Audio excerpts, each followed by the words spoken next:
بسم اللہ الرحمن الرحیم۔ تیسرا باب ہے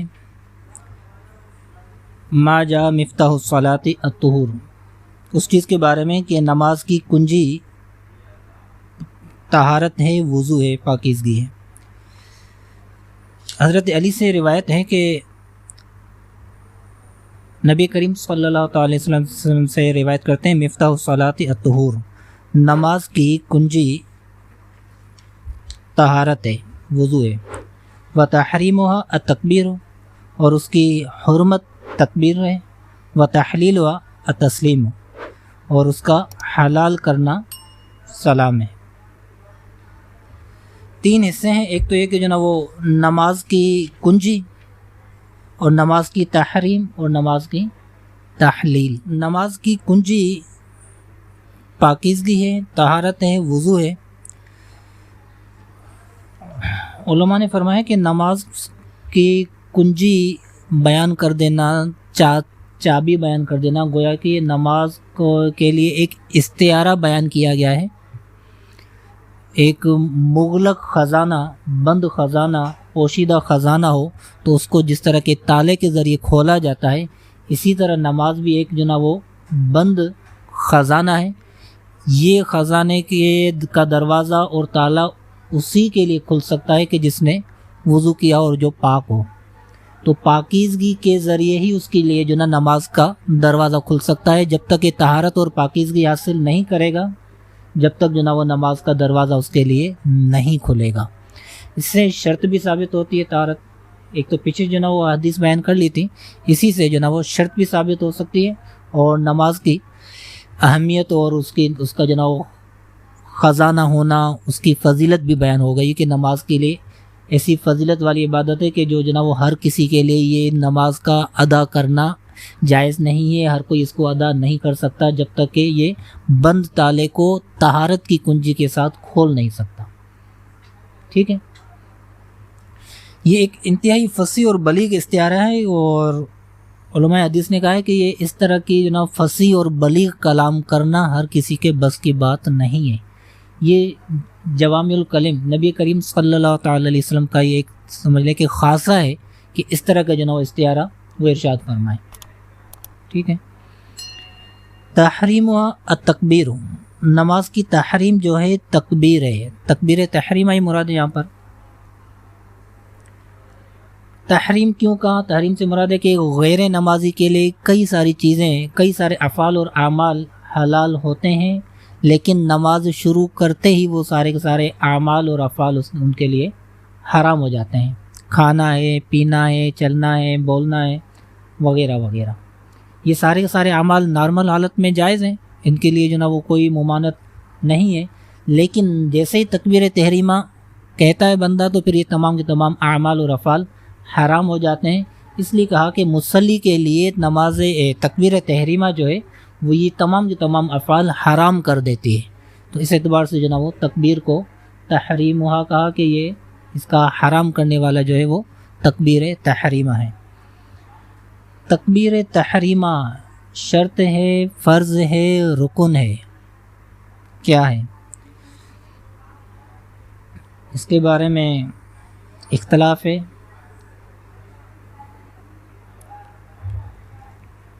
فرض بالاجماع سب کے نزدیک جو نا وہ علماء کے نزدیک تکبیر تحریمہ فرض ہے۔ رکن بعض کے نزدیک ہے، بعض کے نزدیک شرط ہے۔ عام طور پر ہمارے ہاں معروف یہ ہے کہ تکبیر تحریمہ شرائط میں سے آخری شرط اور فرائض میں سے پہلا فرض ہے۔ عام طور پر معروف اور مشہور یہی ہے۔ ٹھیک ہے نا، اگر شک ہو تو پوچھ لیجئے گا۔ اختلاف ہے، میں عرض کرتا ہوں اختلاف ہے، لیکن معروف یہ ہے کہ جو نا شرائط میں سے آخری شرط ہے اور فرائض میں سے سب سے پہلا فرض ہے، لیکن ایسا نہیں ہے۔ احناف کے نزدیک جو قول ہے، راجح قول ہے، وہ یہ ہے کہ تکبیر تحریمہ شرائط میں سے ہے، ارکان میں سے نہیں ہے۔ ائمہ ثلاثہ کے نزدیک امام شافعی، امام محمد اور امام مالک کے نزدیک جو نا یہ ارکان میں سے ہے۔ فرض، رکن اور شرط تھوڑا سا اس میں فرق ہے۔ میں نے پہلے ایک چیز عرض کی کہ جناب وہ تکبیر تحریمہ فرض سب کے نزدیک ہے، احناف کے نزدیک فرض ہونے کے ساتھ ساتھ شرط بھی ہے، اور دیگر ائمہ ثلاثہ کے نزدیک فرض ہونے کے ساتھ ساتھ رکن بھی ہے۔ فرض سے مراد ہے کہ ایک ایسا امر کہ جس کے بغیر وہ عمل مکمل نہ ہو پائے، وہ اس کو فرض کہیں گے۔ اب اگر وہ چیز کہ جس کے بغیر بعد والا عمل مکمل نہ ہو پائے، وہ یا تو اس عمل سے امر پہلے پایا جائے گا یا وہ امر اس عمل کے دوران پایا جائے گا، یہی دو صورتیں ہو سکتی ہیں۔ اگر وہ امر جو نا وہ اس عمل سے پہلے پایا جائے تو پھر جو نا فرض کے ساتھ ساتھ شرائط ہو جائے گی، شرط میں شامل ہو جائے گا۔ اور اگر وہ امر جس کے بغیر جو نا بعد والا فعل ناقابل قبول ہے، وہ اسی فعل کے دوران اور اندر پایا جائے تو یہ رکن میں سے ہے۔ اب دیکھیں کہ فرض ہے سب کے نزدیک، لیکن احناف کے نزدیک شرائط میں سے ہے اور دیگر ائمہ کے نزدیک رکن میں سے ہے۔ فرق سمجھ میں آ گیا؟ لیکن ہمارے یہاں معروف یہ کیوں ہے کہ بھائی جو نا یہ شرائط میں سے آخری شرط اور فرائض میں سے سب سے پہلا فرض ہے، اور کتابوں میں کئی ساری جو نا وہ ہماری فقہ کی کتابوں میں لکھا ہوا ہے، لیکن صاحب ہدایت نے اس کو شرائط میں سے ہی شمار کیا ہے کہ شرط ہے۔ ٹھیک ہے، وجہ عرض کرتا ہوں کہ ان کو جو نا وہ وجہ تو سیدھی سی بات ہے کہ تکبیر تحریمہ کے بغیر نماز شروع ہی نہیں ہوگی۔ ٹھیک ہے، اس کے فرض ہونے کی یا اس کے جو نا وہ شرط ہونے کی دلیلیں میں دیکھتا ہوں، عرض کرتا ہوں۔ معروف یہ کیوں ہے کہ جو نا شرائط میں سے آخری شرط ہے، فرائض میں سے پہلا فرض ہے؟ معروف اس لیے صاحب ہدایت جو نا مفتی امجد علی اعظمی علیہ رحمہ فرماتے ہیں کہ اس کو ہے تو اصل کے اعتبار سے احناف کے نزدیک یہ شرائط میں سے ہے، لیکن فرائض میں سے، کیونکہ فرائض کے ساتھ یہ بالکل متصل ہے۔ متصل اس اعتبار سے کہ تکبیر تحریمہ کے فوراً بعد قرات شروع ہو جاتی ہے، اور وہ اعمال اور جو شرائط کے پائے جانے کے باوجود کی بندے کے لیے جائز تو ہوتے ہیں، لیکن تکبیر تحریمہ کے بعد وہ بالکل ناجائز ہو جاتے ہیں، حرام ہو جاتے ہیں، جیسے میں نے مثال دی کہ کھانا پینا، چلنا بولنا وغیرہ۔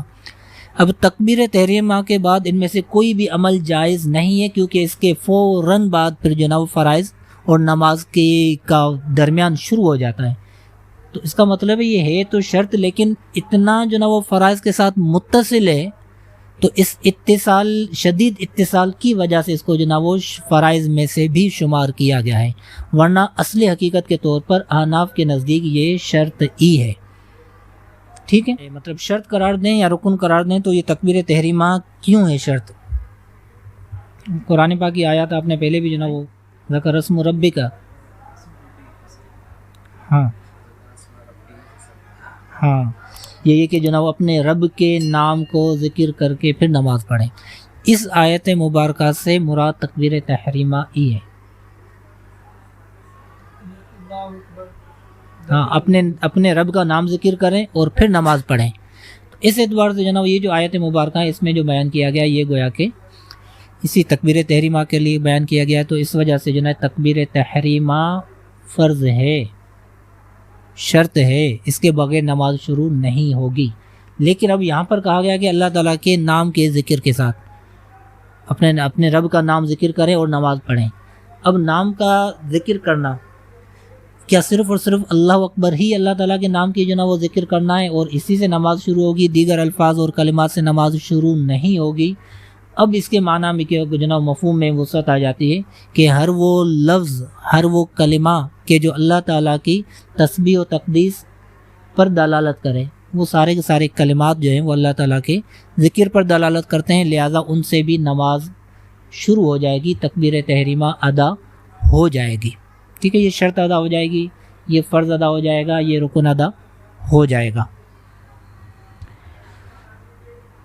لیکن کیونکہ آپ علیہ الصلوۃ والسلام نے عمل متواتر کے ساتھ نماز کی ابتدا اور شروعات لفظ اللہ اکبر سے ہی کی ہے، لہذا لفظ اللہ اکبر کہنا واجب ہے۔ ٹھیک ہے، تو لفظ اللہ اکبر کہنا واجب ہے۔ اگر کوئی اس واجب کو ترک کرے گا، دیگر کلماتی تسبیحات سے نماز کو شروع کرے گا تو نماز تو شروع ہو جائے گی، لیکن واجب چھوٹنے کی وجہ سے اعادہ کرنا لازم اور واجب ہو جائے گا اس کا۔ ٹھیک ہے، اس وجہ سے اس کو تکبیر تحریمہ کو تکبیر تحریمہ ہی کہا جاتا ہے حدیث مبارکہ کے اعتبار سے، اور یہ فرائض میں سے ہے اور شرائط میں سے ہے۔ تحلیل ہوا التسلیم، نماز کی تحلیل جو ہے یعنی حلال کرنا جو ہے وہ سلام ہے۔ وہ جو اعمال تکبیر تحریمہ سے پہلے جائز تھے پھر تکبیر تحریمہ کی وجہ سے حرام ہو گئے تھے، اب وہی اعمال دوبارہ مصلی کے لیے، نمازی کے لیے دوبارہ حلال کب ہوں گے؟ لفظ سلام پر ہوں گے، ٹھیک ہے؟ 2 دفعہ لفظ سلام کہنا واجب ہے۔ اب لفظ یہی بحث کہ جناب وہ صرف اور صرف لفظ سلام ہی تحلیل ہے اور لفظ سلام ہی فرائض میں سے ہے، یا پھر لفظ سلام کے علاوہ دیگر کسی جناب وہ کلمہ اور جملے سے بھی نماز سے بندہ خارج ہو سکتا ہے اور جناب وہ یہ الفاظ اور کلمات اس کے لیے تحلیل ثابت ہوں گے۔ یہاں پر بھی وہی بحث ہے کہ لفظ سلام جناب کیونکہ آپ علیہ الصلوۃ والسلام نے تواتر کے ساتھ جناب جو نماز کے لیے نماز کو ختم فرمایا تو وہ لفظ سلام سے ہی فرمایا ہے، لہذا لفظ سلام واجب ہو جائے گا۔ اور اس کے علاوہ اصل ہے جو تحلیل ہے وہ رکن تو اناف کے نزدیک خروج بسنع ہی ہے، کوئی بھی ایسا عمل، کوئی بھی ایسا فعل کہ جو نماز سے نکلنے کی نیت اور ارادے سے کیا جائے تو اس سے خروج بسنع ہی کا رکن ادا ہو جائے گا، اس کا فرض ادا اس کا ہو جائے گا۔ لیکن لفظ سلام کی کیونکہ جناب تواتر کے ساتھ عمل ثابت پایا جاتا ہے، لہذا اس کی وجہ سے لفظ سلام 2 مرتبہ کہنا واجب ہو جائے گا۔ السلام واجب ہو جائے گا، علیکم یہ واجب نہیں ہے، علیکم ورحمۃ اللہ یہ سنت میں سے ہے، ٹھیک ہے؟ تو اصل ہے خروج بھی سنئی، کوئی بھی ایسا عمل اور فعل جس کے ذریعے نماز سے نکلا جائے تو پھر بندہ اس سے نکل جائے گا، لیکن واجب یہ ہے کہ لفظ سلام ہی سے بندہ نماز سے خارج ہو۔ پیچھے جو یہ کہا نا کہ احناف کے نزدیک تحریمہ ایک چیز رہ گئی تھی، تحریمہ شرط ہے اور دیگر جناب و فقہاء ائمہ ثلاثہ کے نزدیک رکن میں سے ہے۔ تو اس کا ایک فرق اور مثال کے طور پر یہ کہا گیا کہ احناف کے نزدیک آپ لوگوں نے فقہ کی کئی ساری کتابوں میں یہ مسئلہ پڑھا ہوگا کہ اگر جناب کسی نے ایک تکبیر تحریمہ باندھی فرض کی تو فرض کے بعد پھر جناب اسی تکبیر تحریمہ پر نفل کی بنا کر سکتا ہے، ٹھیک ہے؟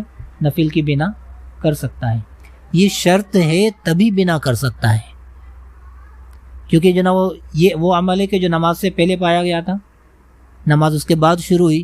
اگر یہ تکبیر تحریمہ رکن ہوتا اور عین نماز کے درمیان میں پایا جانا اس کا ضروری ہوتا تو پھر جناب وہ نفل کی بنا اس پر اسی تکبیر تحریمہ ایک ہی تکبیر تحریمہ پر نہیں ہو سکتی تھی، پھر اس کو نفل کے لیے دوبارہ تکبیر تحریمہ کی حاجت پڑتی، ضرورت پڑتی، لیکن کیونکہ تکبیر تحریمہ شرط ہے جس کی وجہ سے نفل کی بنا پہلے والی شرط پر ہی قائم ہو سکتی ہے احناف کے نزدیک، گویا کہ شافعی کے نزدیک پھر جناب وہ نفل کے لیے نئی تکبیر۔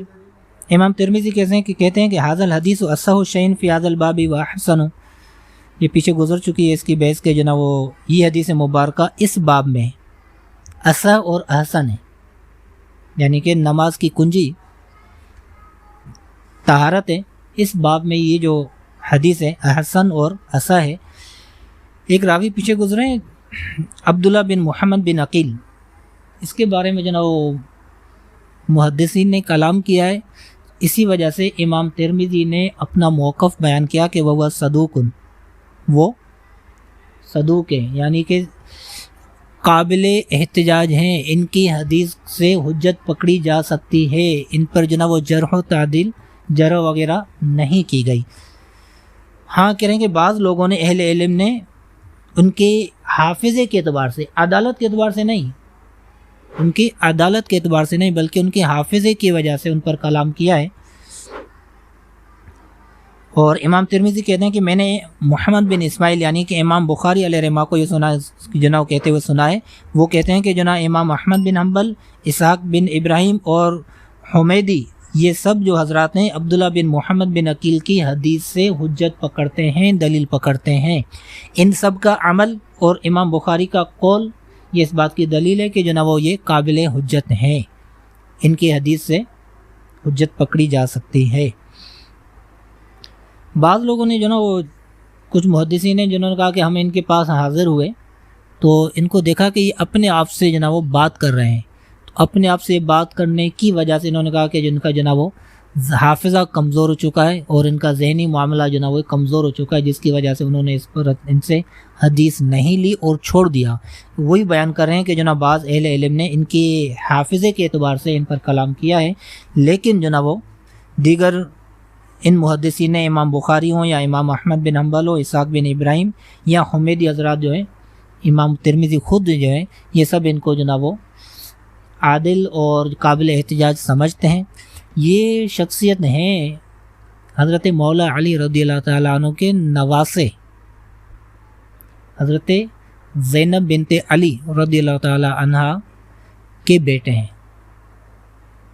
ٹھیک ہے۔ ایک اور اصطلاح ہے مقارب الحدیث یا مقارب الحدیث، دونوں اس کو جو نا وہ راء کے فتح کے ساتھ بھی پڑھا جاتا ہے، راء کے کسرہ کے ساتھ بھی پڑھا جاتا ہے۔ نیچے لکھا ہوا ہے ھذا من الفاظ التعدیل، یہ راوی کی عدالت بیان کرنے کے لیے الفاظ جو نا ایک خاص اصطلاح ہے کہ حدیث کے قریب ہیں، حدیث کو قریب کرنے والے ہیں، یعنی کہ ان کی حدیث کو قبول کیا جائے گا، لیا جائے گا، ان کی حدیث میں قربت پائی جاتی ہے۔ تو ایک اصطلاح ہے مقارب الحدیث یا مقارب الحدیث، دونوں طرح کے الفاظ استعمال ہوتے ہیں اور یہ درست ہیں۔ اور فی الباب میں حضرت جابر اور حضرت ابو سعید خدری رضی اللہ تعالیٰ عنہما سے بھی یہ روایتیں موجود ہیں۔